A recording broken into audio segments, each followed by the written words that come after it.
Today I'm going to do a tutorial on the basics of managing money in Galactic Civilizations 4. You can find a simple breakdown of your economy by hovering over the money symbol at the top of your resources. Money is always farthest to the left. This shows your weekly income and is basically just your revenue over your expenses. If you want a more detailed list, you can click on the Economics tab. Your weekly income comes from your GDP, which you can actually break down in a list to see every planet, and then your tourism too, and then your tax rate. In this case, since I don't have any tourism and taxes are at 10%, it's exactly 26.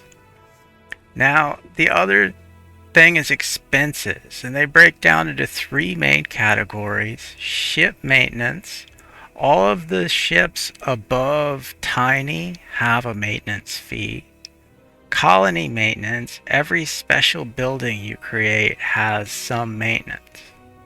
And then star-based maintenance. Star bases require a lot of maintenance in this game, so you don't necessarily want to spam them all the time. Some buildings cost money. If you're running out of money all of a sudden and you don't know what's happening, some people just read these items really quickly and drag and drop. But when you look at the list of everything they have, you want to see if any of them require a maintenance fee, because you might just want all four of these things that come with the Xenoanthropology Center. And you might not notice that it's going to cost $1 per turn. Once you start going into the negative, it has a negative impact on production. So you always want to keep your income in the positive numbers.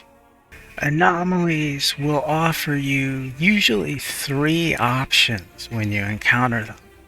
And often one of them is to receive money. So it's a great way to rack up money early in the game.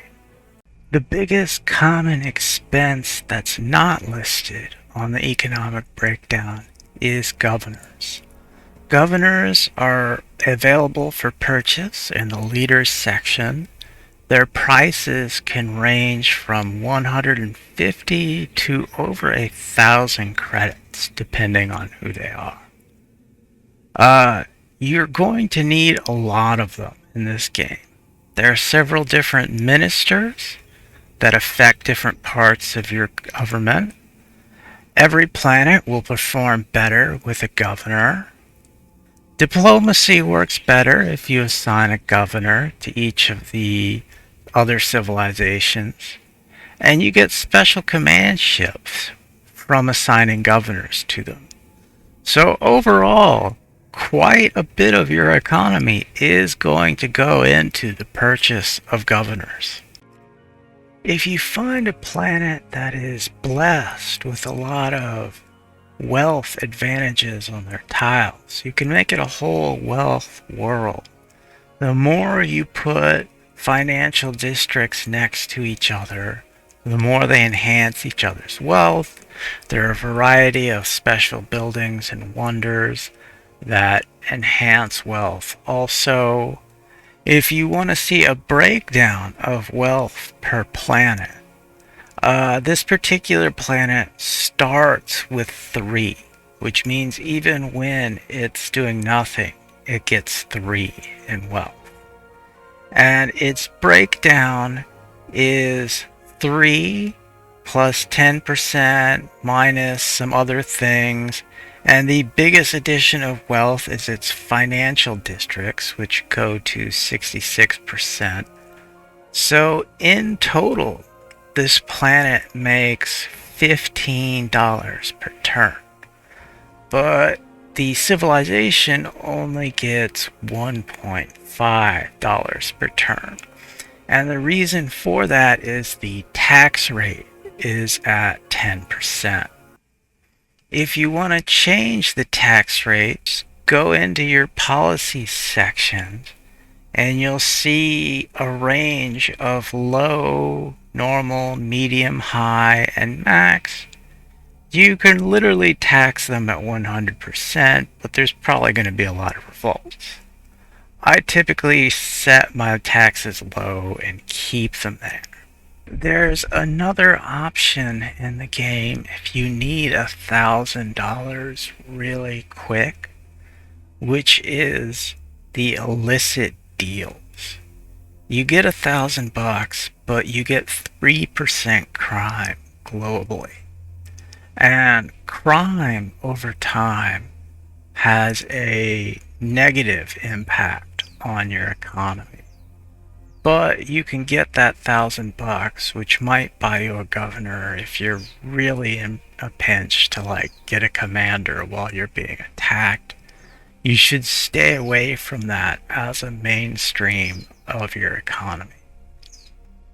Now, with that caveat on crime also offers some opportunities to make money that aren't available in other situations, such as the black market that you can build in every planet if you want.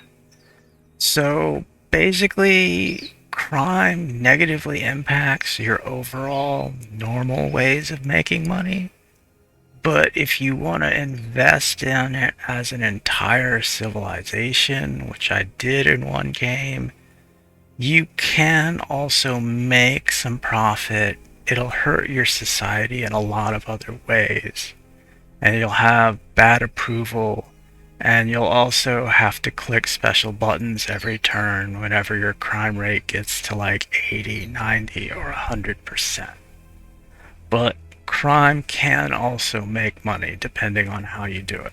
As a side note on money, there can also be some hidden expenses.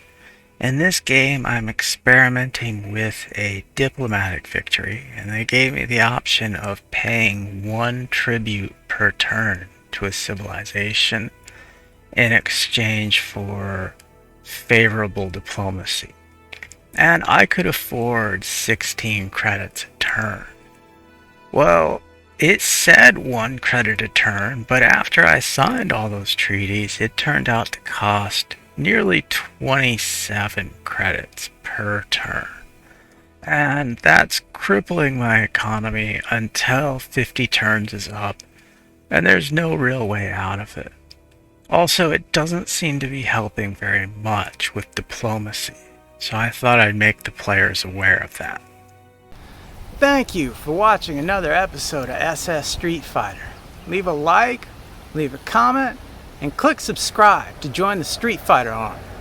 I'd also like to send a thank you to my Patreon supporters, Charles and Nancy.